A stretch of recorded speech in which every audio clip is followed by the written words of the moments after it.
In this lecture, we will discuss theorem of perpendicular axis from rotational motion. What is theorem of perpendicular axis? See, this is a plane lamina or plane body. Plane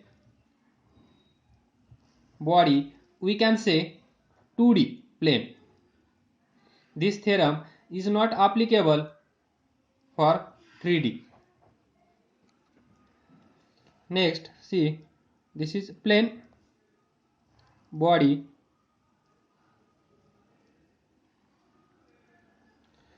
That means first, this theorem is applicable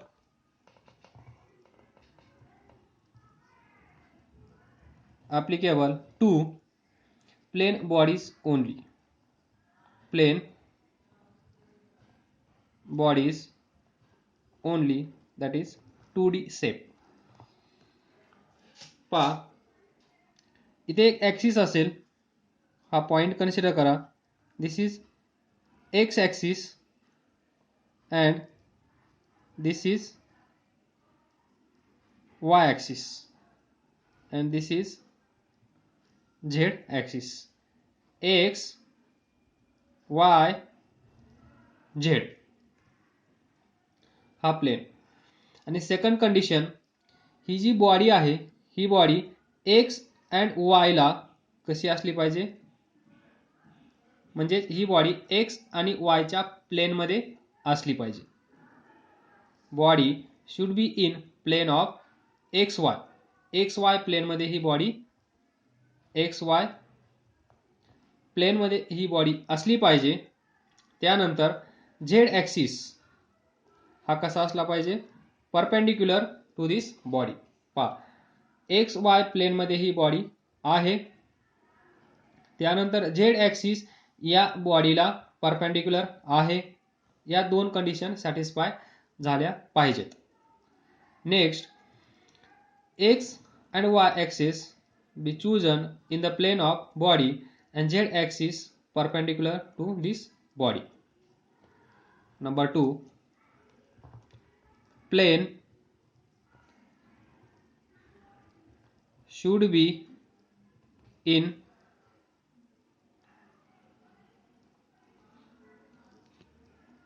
we can write this body, plane body should be in x y plane.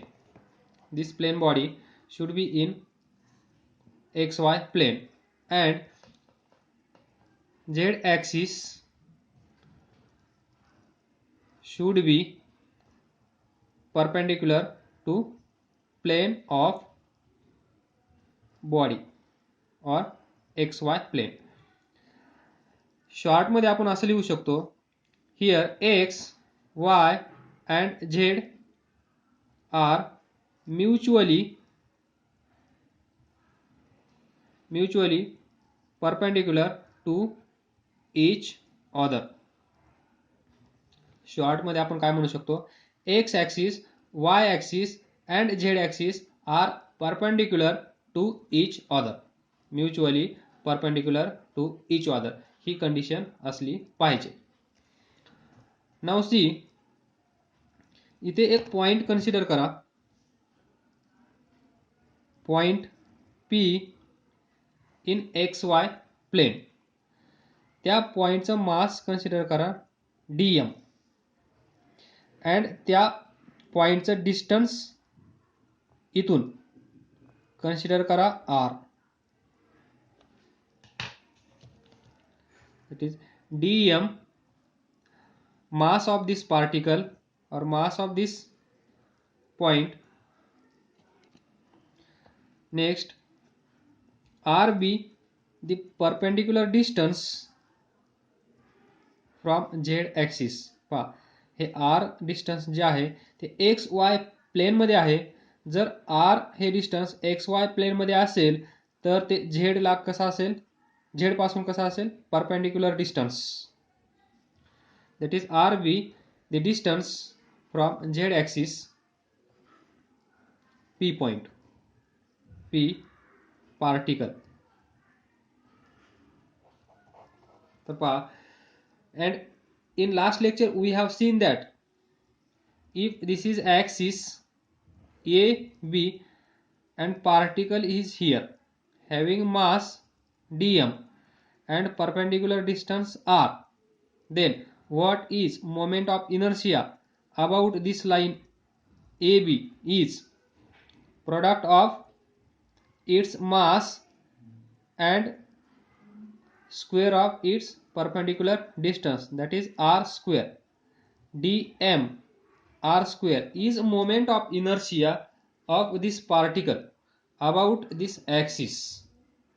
Now see here, this particle we considered at distance r from this z axis.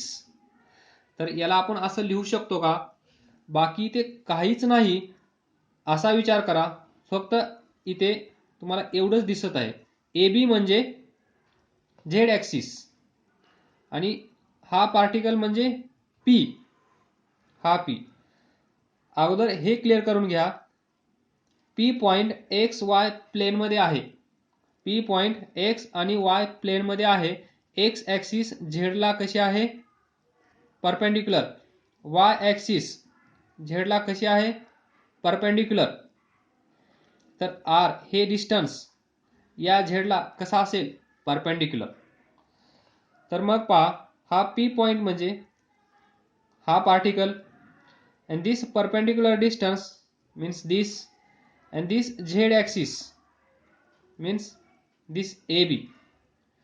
तर हे similar झालं आहे. तर मग या dm चा moment of inertia about z axis define करता येईल का? We can define, we can write. काय लिहू शकतो आपण? I z, that is moment of inertia of this mass is dm r square. पहा, असे पार्टिकल्स या बॉडीचे किती असतील? भरपूर. आपण फक्त एकच पार्टिकल कन्सिडर केला एक्स वाय प्लेनमध्ये, असे भरपूर सारे पार्टिकल्स तिथे अवेलेबल असतील. तर त्यावेळेस या प्लेन लॅमिनाचा, या प्लेन बॉडीचा मोमेंट ऑफ इनर्शिया फाइंड करायचा असेल तर आपण काय करतो? एक पार्टिकल कन्सिडर करतो, त्या पार्टिकलचा मोमेंट ऑफ इनर्शिया फाइंड करतो. असे भरपूर सारे इथे पार्टिकल्स असतील. मग कोणती मेथड यूज करतो? Integration method, to add all these moment of inertias of all the particles. So here we can write integration of this, and basically we know that moment of inertia I is equal to sum of I is equal to 1 last n mi ri square. this सम म्हणजे addition, आणि add करण्यासाठी आपण कोणती technique use करत असतो? Integration. So I Z is equal to या पार्टिकलचा moment of inertia dm into perpendicular distance r, r square. आणि इंटिग्रेशन कशामुळे? तर असे भरपूर सारे पार्टिकल्स तिथे अवेलेबल असतील, ते ॲड करून आपल्याला टोटल प्लेन लॅमिनाचा मोमेंट ऑफ इनर्शिया भेटेल म्हणून. तर पहा, now see here, draw a perpendicular lines from this particle to x axis and similarly to y axis. perpendicular lines. या पॉइंट मधून y axis ला perpendicular लाइन, या पॉइंट मधून x axis ला perpendicular लाइन. तर पहा, हे डिस्टन्स किती असेल? हे डिस्टन्स किती असेल? हे डिस्टन्स काय असेल? पहा इथे y, किंवा हा पॉइंट जर एक्स वाय, समजा ही x, हा y आणि आपण कन्सिडर केलेला पॉइंट p, तर याचे कोऑर्डिनेट काय असतात? x, y. त्याचप्रमाणे इथे याचे कोऑर्डिनेट काय असतील एक्स कॉमा वाय, म्हणजे इथून हे डिस्टन्स काय असेल एक्स, हे डिस्टन्स या पार्टिकलचं म्हणजेच हे डिस्टन्स एक्स, तर हे डिस्टन्स काय असेल हे डिस्टन्स म्हणजे वाय, म्हणजेच वाय एक्स वाय कोऑर्डिनेट पहा इथे हे डिस्टन्स तर हे डिस्टन्स काय असतं 0 1 2 3 4 5 एक्स ॲक्सिसवर, तर हे डिस्टन्स काय असेल एक्स, हे डिस्टन्स काय असेल इकडे काय आहे वाय, तर हे डिस्टन्स असेल वाय, म्हणून या पॉइंटचे कोऑर्डिनेट्स असतात एक्स कॉमा वाय. त्याचप्रमाणे हेच लॉजिक इथे आहे, फक्त आपण 3D फिगर इमॅजिन केली आहे. झेड ॲक्सिस पण इथे आला आहे म्हणून थोडंसं कन्फ्युजन होत असेल, पण इथे झेड ॲक्सिस नसेल तर ती सिच्युएशन अशी असेल, हा point P coordinate x Y, हे डिस्टन्स एक्स, हे डिस्टन्स वाय, हे डिस्टन्स वाय म्हणजेच हे डिस्टन्स वाय, हे डिस्टन्स एक्स म्हणजेच हे एक्स, तर कोऑर्डिनेट्स काय असतील पी एक्स कॉमा वाय, तर इथे पण पी एक्स कॉमा वाय. यावरून हा पॉइंट आपण कुठे जोडला आहे इथे, तर हा पॉइंट तुम्ही इथे जोडा दिस डिस्टन्स, आणि हे डिस्टन्स इथे किती आहे आर, किती आहे आर. तर पहा इथे पायथागोरस थेरम आपण यूज करू शकतो का, हे डिस्टन्स किती आहे वाय, हे डिस्टन्स किती आहे एक्स, तर पहा हा ट्रायंगल मी बाहेर काढतो, हे डिस्टन्स वाय, हे डिस्टन्स एक्स ॲक्सिस एक्स, हे डिस्टन्स आर. ही लाईन कशी काढली आहे आपण परपेंडिक्युलर, म्हणजे हा परपेंडिक्युलर पहा, ही लाईन एक्स ॲक्सिसला परपेंडिक्युलर, ही लाईन वाय ॲक्सिसला परपेंडिक्युलर, म्हणून आपल्याला भेटला राईट अँगल ट्रायंगल. तर पहा या ट्रायंगलमध्ये मी असं लिहू शकतो का R square is equal to X square plus Y square. Pythagoras theorem R square is equal to X square plus Y square, आणि हेच आपल्याला इथे पुट करायचं आहे. So I Z is equal to integration D M, R स्क्वेअरची value किती आहे X square plus Y square. Solve this bracket, integration of D M x square plus integration of D M Y square. तर पहा इथे आता integration D M x square, या पार्टिकलचा विचार करा, डी एम एक्स स्क्वेअर म्हणजे कोणता डिस्टन्स आहे हे डिस्टन्स, हे परपेंडिक्युलर डिस्टन्स. तर इथे पहा डी एम एक्स स्क्वेअर, या फिगरमध्ये पहा एक्स डी एम म्हणजे याचं मास डी एम असेल, तर इथे फाइंड करू शकतो का पहा मोमेंट ऑफ इनर्शिया, थोडंसं बाहेर काढण्याचा प्रयत्न करतो वाय ॲक्सिस, फक्त वाय ॲक्सिस हा, आणि हे डिस्टन्स एक्स, हे डिस्टन्स एक्स, तो पार्टिकल इथे आहे पी एक्स कॉमा वाय, त्याचं मास किती आहे डी एम. तर ही एक सिंगल ॲक्सिस झाली, हा एक सिंगल पॉइंट झाला, परपेंडिक्युलर डिस्टन्स किती आहे एक्स, ही ॲक्सिस कोणती आहे वाय, तर moment of inertia about y axis आपण फाइंड करू शकतो का. ही सिच्युएशन म्हणजे ही सिच्युएशन बेसिक, एक ॲक्सिस एक पार्टिकल, त्या दोघांमधलं परपेंडिक्युलर डिस्टन्स माहीत असेल तर moment of inertia about this y axis आपण फाइंड करू शकतो का. I y is equal to काय असेल डी एम एक्स स्क्वेअर, पहा D m perpendicular distance x त्याचा स्क्वेअर. त्याचप्रमाणे दुसरी फिगर इमॅजिन करा, आता इथे एक्स ॲक्सिस पहा, ही एक्स ॲक्सिस, ही एक्स ॲक्सिस इथे काढत आहे, त्यानंतर तो पार्टिकल कुठे आहे इथे पी एक्स कॉमा वाय, त्याचं मास किती आहे डी एम, ही ॲक्सिस कोणती आहे एक्स, तर परपेंडिक्युलर डिस्टन्स काय आहे, परपेंडिक्युलर डिस्टन्स हे असतं परपेंडिक्युलर, हे डिस्टन्स किती आहे, हे व्हर्टिकल डिस्टन्स किती आहे वाय, हे डिस्टन्स वाय, कोऑर्डिनेट पहा Y distance vertical x horizontal. तर पहा ही सिच्युएशन पण अशीच निर्माण झाली आहे, तर moment of inertia about this line काढू शकतो का आपण? I x. Moment of inertia of this particle about this x axis that is I x is equal to काय असतो? त्याचं mass dm, perpendicular distance y त्याचा स्क्वेअर. तर पहा इथे dm y square, dm y square, dm y square याला आपण ix लिहू शकतो का?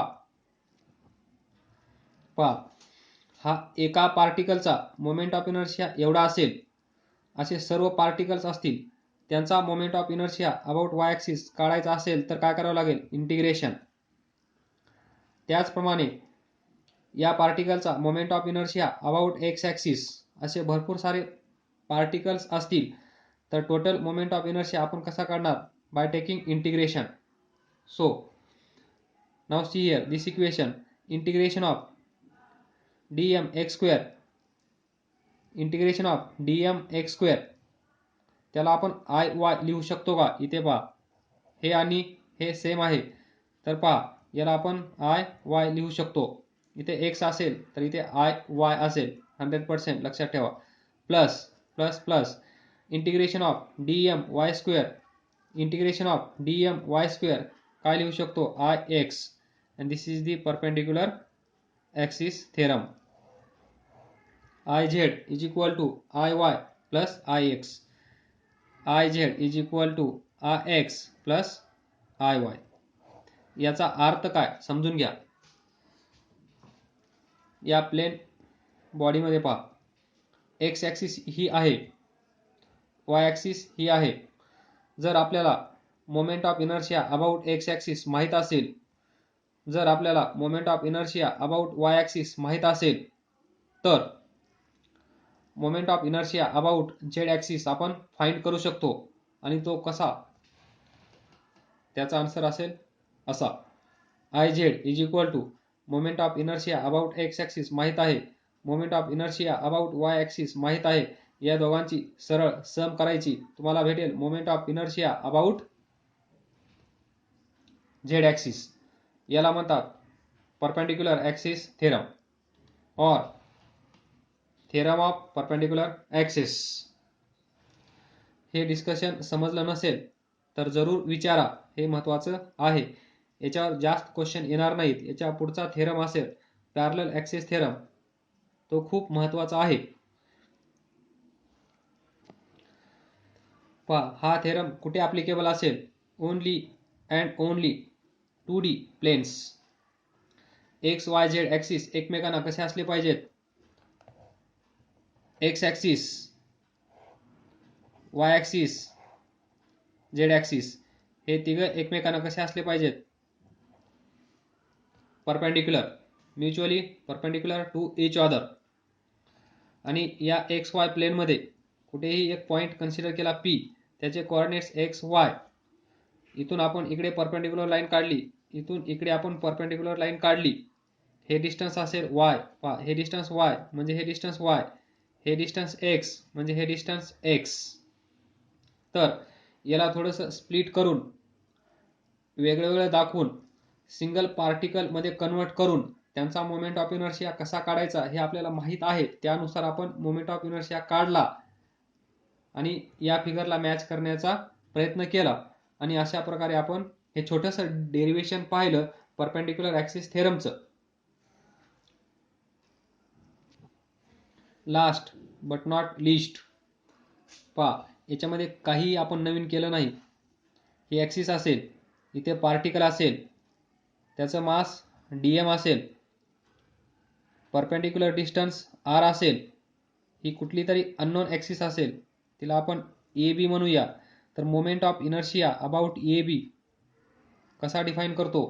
मास dm इंटू परपेंडिक्युलर डिस्टन्सचा स्क्वेअर. बस एवढं एकच लॉजिक आपण याच्यामध्ये वापरलं आहे, बाकी दुसरं काही केलं नाही. हे ॲक्सिस व्हर्टिकल आहे, हॉरिझॉन्टलसाठी काय केलं आपण? ही एक्स ॲक्सिस, त्यानंतर इथे पार्टिकल असेल, त्याचं हे परपेंडिक्युलर डिस्टन्स r, याचं मास DM हा पॉईंट P आहे, तर moment of inertia about x axis कसा फाइंड करणार? मास DM इंटू परपेंडिक्युलर डिस्टन्स त्याचा स्क्वेअर. त्यानंतर हा एकच पॉईंट आपण कन्सिडर केलेला आहे, असे भरपूर सारे पॉईंट्स आहेत, त्या सर्वांचा मोमेंट ऑफ इनर्शिया आपल्याला ॲड करावा लागेल, म्हणून आपण इथे इंटिग्रेशन साईन दिलं. त्याचप्रमाणे याला पण इंटिग्रेशन साईन दिलं. हे ॲक्सिस असेल y, तर ABच्या जागेवर असेल IY, आणि त्याच व्हॅल्यू आपण इथे पुट केल्या आहेत. Try to imagine and try to understand.